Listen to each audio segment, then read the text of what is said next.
할렐루야. 복되고 즐거운 거룩한 주일입니다. 지난 한 주간도 하나님께 인정받는 사람으로 하나님의 진리의 말씀을 분별하며 말씀 앞에 살기를 힘쓴 성도 여러분을 주님의 이름으로 사랑하고 축복하고 환영합니다. 오늘도 우리가 하나님 앞에 그 말씀 앞에 설 때에 하나님께서 우리에게 은혜와 능력을 주시는 줄 믿습니다. 그 은혜를 힘입어 삶의 자리로 나아가 더욱 주님의 살아계심을 경험하고 또 하나님 나라를 이루어가는 복된 모두가 되시기를 주님의 이름으로 축복합니다. 이제 주신 말씀 신약성경 마태복음 5장 1절로 16절 말씀으로 복된 존재로 살라라는 제목으로 하나님 말씀 전하겠습니다. 오늘은 어버이 주일입니다. 어버이로서 자녀를 양육하고 애쓰며 수고한 모든 어버이 되시는 한 분 한 분을 다시금 주님의 이름으로 축복합니다. 지나온 수고를 하나님께서 위로하시고 하나님께서 각 가정을 향하신 뜻과 또 자녀들을 향한 계획을 이루어 주시기를 간절히 바랍니다. 말씀을 준비하는 가운데 한 책에서 가정의 중심이 어디 있는가라고 하는 내용을 보았습니다. 여러분들께서는 가정의 중심이 어디 있다고 생각하십니까? 부모에게 중심이 있을까요? 아이들에게 중심이 있을까요? 이 책에서는 그 중심이 부모에게 있다라고 설명하고 있습니다.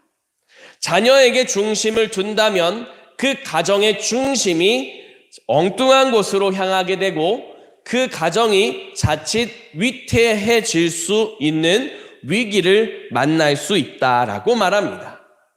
자녀를 부모를 중심으로 하여 분명한 방향을 향해서 함께 나아가야 하는 중요성을 말해주고 있습니다.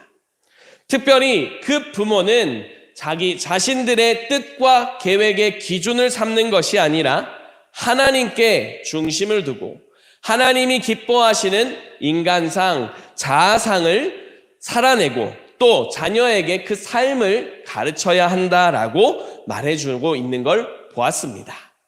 우리 성도 여러분의 삶의 중심에도 각 가정의 중심에도 이렇듯 하나님이 중심이 될 수 있기를 바랍니다. 하나님을 중심으로 하는 성도 여러분이 부모로서 중심이 되어짐에 자녀들이 더욱 마땅히 행해야 할 길을 배우고 말씀 안에 거하는 복된 가정이 될 수 있기를 간절히 바랍니다. 하나님께서 우리의 가정들을 그와 같은 모습으로 이끌어가기 위하여 이제 말씀을 주십니다. 이 시간 주시는 말씀을 두 가지로 함께 나눌 때에 말씀이 우리의 삶의 중심이 되고 이 중심이 우리의 자녀들에게도 잘 이어지는 귀한 능력의 말씀 되기를 간절히 소망합니다. 첫 번째로 하나님께서 우리에게 주시는 말씀입니다. 하나님은 그리스도 안에 복된 존재라 말씀하십니다. 아멘. 우리 함께 한 목소리로 고백하겠습니다. 하나님은 그리스도 안에 복된 존재라 말씀하십니다. 아멘. 예수 그리스도께서 이 땅 가운데 오셨습니다. 이 땅에 오신 예수님은 장성하여 세례를 받았습니다. 하나님께서 맡기신 사역들을 앞서 광야에서 시험을 받는 시간도 보냈습니다. 그러고 나서 하나님의 때가 되었을 때에 비로소 복음을 전파하기 시작하셨습니다. 그 뒤로 예수님은 가는 곳마다 천국 복음, 다시 말해 하나님 나라의 복음을 전파하셨습니다. 또한 여러 연약한 사람들을 고치시고 하나님의 은혜를 증거하셨습니다. 이런 예수님의 걸음은 사람들에게 소문이 퍼지게 되었습니다. 많은 사람들이 그 소식을 듣고 너나 할 것 없이 모두가 예수님 앞으로 몰려들기 시작했습니다. 많은 사람들이 예수님을 찾아왔습니다. 이때 예수님께서는 산으로 올라가셨습니다. 산에 올라간 예수님께 제자들이 나아왔습니다. 예수님은 제자들을 향하여 하나님의 말씀을 가르쳐 주셨습니다. 아마 이때의 제자들뿐만 아니라 예수님을 따라온 무리들도 그 말씀을 들었으리라 생각합니다. 산상수훈이 끝나는 7장 마지막 부분에 보게 되면 무리가 예수님의 말씀을 듣고 놀랐다라고 하는 부분이 나오는 것을 통해 분명 제자들뿐만 아니라 예수님을 따라간 무리들도 그 말씀을 들었다라고 볼 수 있습니다. 예수님을 듣는 무리들, 이 사람들은 어떤 사람들이었을까요? 마태복음 4장 24절에 보면 이 사람들이 어떤 모습인지 잘 보여줍니다. 사람들이 모든 앓는 자, 곧 각종 병에 걸려서 고통당하는 자, 귀신 들린 자, 간질하는 자, 중풍병자들을 데려오니. 예수님 앞에 서 있는 무리는 각종 병에 걸린 사람들입니다. 귀신 들린 사람들도 있습니다. 여러 연약함을 가지고 있는 사람들입니다. 연약한 중에서도 가장 연약한 모습, 또 사람의 힘으로 어찌할 수 없는 그런 안타까운 처지에 놓여 있는 사람들의 모습입니다.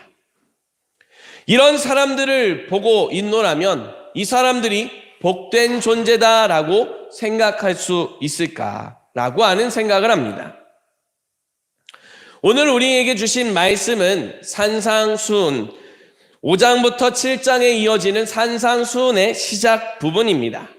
특별히 3절부터 12절까지의 말씀은 팔복이라고 말합니다. 3절부터 11절까지의 말씀을 보게 되면 복이 있나니라고 하는 문구가 계속해서 등장하고 있습니다. 그 수를 세어보면 9번입니다. 보통 3절부터 10절까지 나오는 8번의 복이 있나니 이 부분을 팔복으로 봅니다. 그리고 11절과 12절 말씀은 10절 말씀에 대한 부연 설명으로 봅니다. 또는 3절부터 10절까지 나오는 팔복에 대한 부연 설명, 전체에 대한 보충 설명으로 보기도 합니다. 분명한 사실은 팔복을 통해서 복이 있나니라고 우리 주님께서는 말씀하십니다. 복이 있다, 이 말은 복되다라고 하는 말입니다. 또한 다시 한번 바꿔서 이야기하자면 이 말을 듣고 있는 사람들, 그리고 주님께서 복되다라고 말하는 사람들이 복된 존재임을 가르쳐주는 말씀입니다. 여러분들께서는 어떤 사람이 복된 존재라고 생각하십니까? WBC 주석을 보게 되면 이 부분을, 팔복에 대한 부분을 이렇게 설명하고 있습니다. 팔복의 중심적인 메시지는 어디까지나 하나님 나라를 받아들이는 사람들이 받게 되는 은총과 무한한 행복감을 중심으로 하고 있습니다. 팔복의 가르침은 하나님 나라를 받아들이는 사람들에게 필연적으로 찾아오게 되는 복된 상태, 그리고 그 상태에서 그들이 행동해야 되는 모습들을 제시하는 내용입니다라고 설명하고 있습니다. 한마디로 정리하자면 팔복을 통해서 복된 사람은 하나님 나라를 받아들이는 사람이라고 설명하고 있습니다. 하나님 나라를 받아들이는 그 사람, 하나님 나라를 고백하며 살아가는 그 사람이 복된 존재다라고 하나님께서는 가르쳐 주고 있습니다. 그런데 이 하나님 나라는 예수 그리스도와 함께하지 않으면 받아들일 수도 없고 고백할 수도 없습니다. 요한복음 3장 5절 말씀에 예수님께서 니고데모에게 이렇게 말씀하십니다. 진실로 진실로 내게 이르노니 사람이 물과 성령으로 나지 아니하면 하나님의 나라에 들어갈 수 없느니라 라고 말씀합니다. 하나님 나라에 들어갈 수 없다. 물과 성령으로 새로워지지 않는다면이라고 분명히 말씀하고 있습니다. 하나님 나라를 받아들이기 위해서는 물과 성령으로 새로워져야만 합니다. 물과 성령으로 새로워지는 이 모습은 예수 그리스도를 믿는 믿음에서부터 시작되어집니다. 믿음을 통해서 그 안에서 새로워지는 자, 그 자를 하나님께서 물과 성령으로 새롭게 하십니다. 나아가 하나님 나라에 들어갈 뿐만 아니라 그 나라를 받아들이고 고백하며 살게 해 주십니다. 이런 의미에서 지금 예수님은 하나님 나라를 받아들이고 있는 그 사람들, 주님 앞에 찾아온 무리들에게 너희들도 복된 존재가 될 수 있다라고 가르쳐주고 있는 말씀으로 볼 수 있습니다. 예수님 앞에 찾아 나온 무리, 그런데 앞서 말씀드린 것처럼 그 모습을 보면 복된 모습으로 보이지가 않습니다. 연약한 모습입니다. 그들의 모습은 실패한 것처럼 보여집니다. 또 고통 중에 있는 모습으로 비춰집니다. 사회적인 관심, 특별히 저 사람에게 가면 훌륭한 무언가를 배우고 저 사람에게 가면 훌륭하게 성공할 수 있는 무언가를 배울 수 있다라고 하는 그런 관심의 대상이 아니라 외면당하는 대상으로 보여지고 있습니다. 뿐만 아니라 환대하는 대상, 환영하고 받아들이는 대상이 아니라 이 사람을 배척하는 그런 모습으로 보여지기까지 합니다. 이런 모습을 두고 한 목사님께서는 별 볼 일 없는 모습이다라고 설명하는 내용도 있습니다. 사회적으로 보자면, 사회적인 시선으로 보자면 별 볼 일 없는 사람들의 모습입니다. 복된 존재로 보기에 도무지 어려운 모습들입니다. 그러나 우리 주님께서는 그런 사람들을 향해서 말씀하십니다. 너희도 하나님 나라를 받아들이면, 예수 그리스도를 믿고 그 하나님 나라를 살아가면 복된 존재가 된다라고 말씀하십니다. 예수 그리스도 안에 있으면 새로운 피조물이요 복된 존재가 될 수 있음을 가르쳐주고 있습니다. 사랑하는 성도 여러분, 이 말씀은 예수님 앞에 서 있는 무리뿐만 아니라 우리에게도 똑같이 말씀하시는 말씀이요 음성입니다. 예수를 그리스도로 믿는 사람, 그 사람이 복된 존재임을 가르쳐주고 있음을 믿으시기 바랍니다. 예수를 그리스도로 믿고 그 앞에 서 있는 우리를 하나님은 복되다 인정하시며 주님 나라를 살게 하는 거룩한 은혜를 우리에게 부어주고 계심을 믿고 살아갈 수 있기를 바랍니다. 이 한 주간 주님 앞에서 그리스도 안에서 복된 존재임을 기억하며 주님 은혜 안에 기뻐하며 감사하며 살아가는 복된 걸음 되시기를 주님의 이름으로 축복합니다. 두 번째로 하나님께서 우리에게 주시는 말씀입니다. 복된 존재임을 보여주는 삶을 살아갑시다. 아멘. 우리 함께 한 목소리로 다시 한번 고백하겠습니다. 복된 존재임을 보여주는 삶을 살아갑시다. 아멘. 예수님을 찾아온 무리, 그 무리는 복된 존재가 될 수 있다라고 주님께서 말씀하십니다. 이 말씀은 그 자리에 듣고 있는 모두에게 큰 충격이었습니다. 당시의 사회적인 기준이나 통념으로 볼 때에 그 모습과는 전혀 다른 모습이기 때문이다. 당시에 복을 받았다라고 하는 그 모습을 부자가 되고 기쁘고 잘 먹고 잘 사는 모습으로 이해하는 경향이 있었습니다. 그런데 우리 예수님께서 말씀하시는 복된 모습들을 보면 가난한 모습입니다. 슬퍼하는 모습입니다. 배고프고 목말라 하는 모습입니다. 그런데 그런 모습이 복되다. 그런 모습이 복을 받는 존재다라고 말씀하고 있습니다. 그 이유는 하나님 나라를 받고 하나님 앞에 잘 사는 모습이기 때문입니다. 하나님은 우리가 이 땅에서 잘 살기를 원하십니다. 하나님이 우리가 이 땅에서 잘 살기를 원하심을 믿고 살아가시기를 바랍니다. 그런데 먼저는 우리가 하나님 앞에서 잘 살기를 바라십니다. 하나님 앞에서 잘 사는 모습은 믿음의 모습입니다. 하나님이 복된 존재로 우리를 인정해 주셨다라는 그 믿음을 고백하는 모습입니다.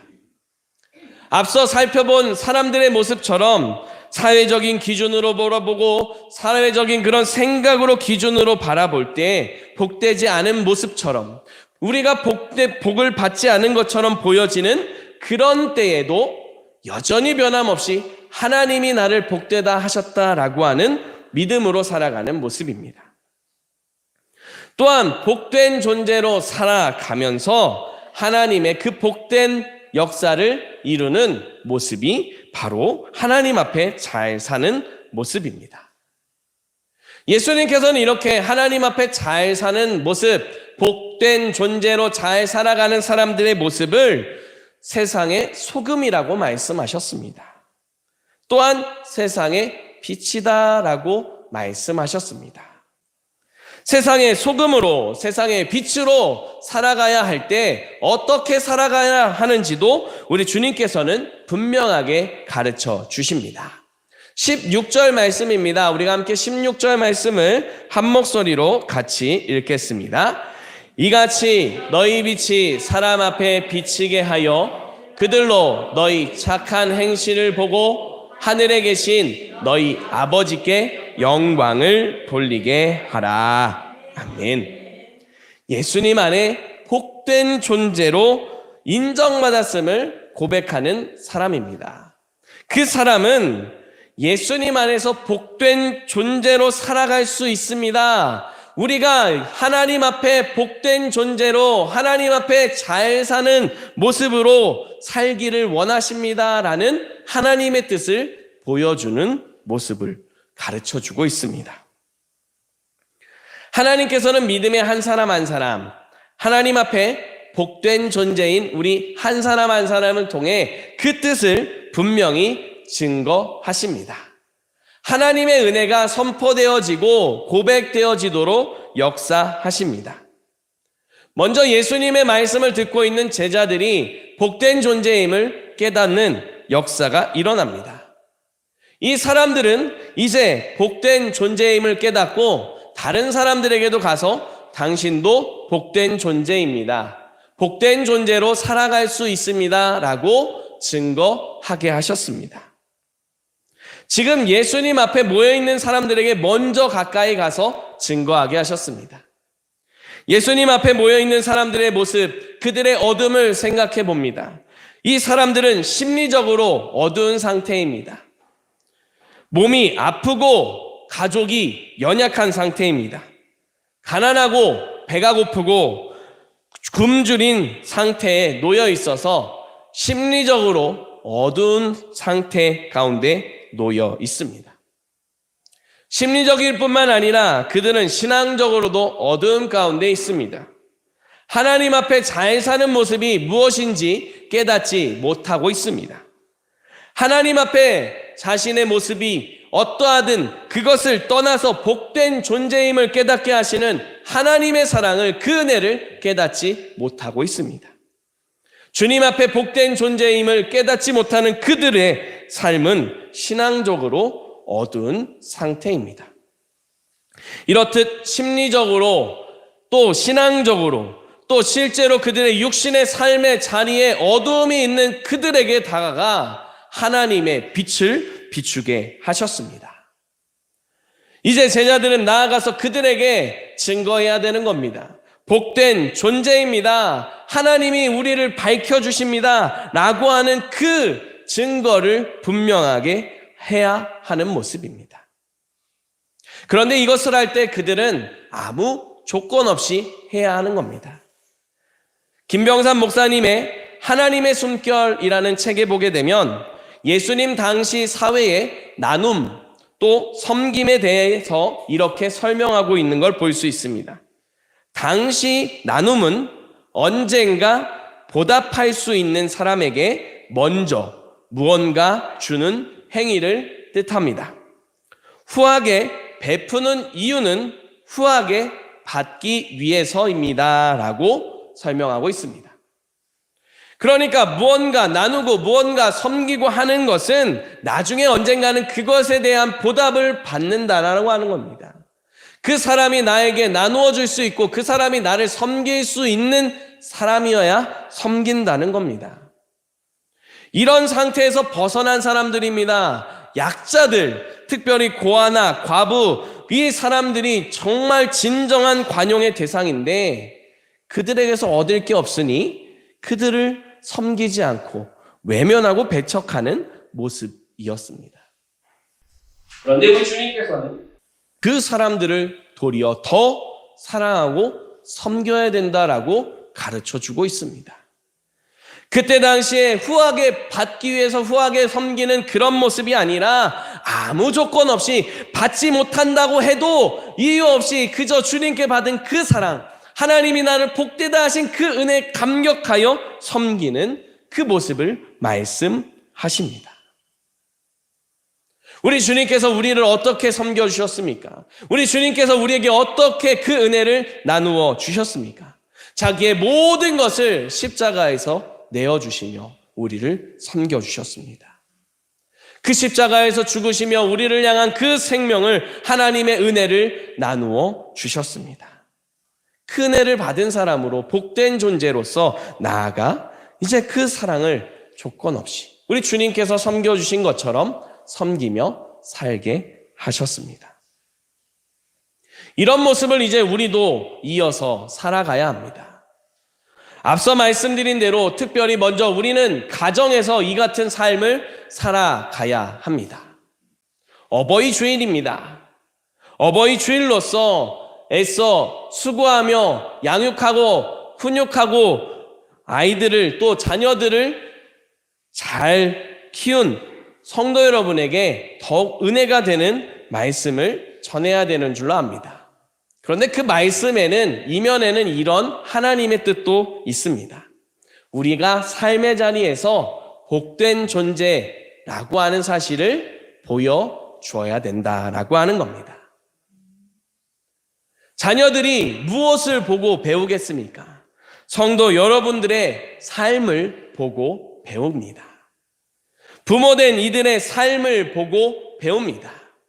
부모로서 자녀를 다 양육했다고 해서 우리의 사명이, 우리의 책임이 끝난 게 아닙니다. 우리는 믿음 안에 한 가족입니다. 또한 이 시대를 이끌어가는 다음 세대들에게 그 믿음을 복된 존재라고 하는 사실을 가르쳐줄 책임이 있는 어른입니다. 우리는 어른다운 모습으로, 믿음의 가정의 어른다운 모습으로, 또 각 가정에 세움받은 어버이로서 하나님의 말씀을, 그 기준을 분명하게 삶으로 증거해야 되는 줄 믿습니다. 말씀을 준비하는 가운데 참으로 안타까운 한 가지 뉴스를 보았습니다. 아마 접하신 분들도 계신 줄로 압니다. 수능 만점을 받은 학생이 있습니다. 이 학생이 자기의 여자친구를 죽이는 그런 사건이 있었습니다. 그가 그 자리에 가기까지 그 부모는 무엇을 가르쳤을까요? 아니, 그 자녀는 무엇을 보고 무엇을 기준으로 삼고 어떤 삶을 살았을까요? 자신이 얼마나 복된 존재인지를 깨달았다면 다른 이들도 복된 존재임을 깨닫고 존중히 여길 줄 아는 태도를 배워야 했습니다.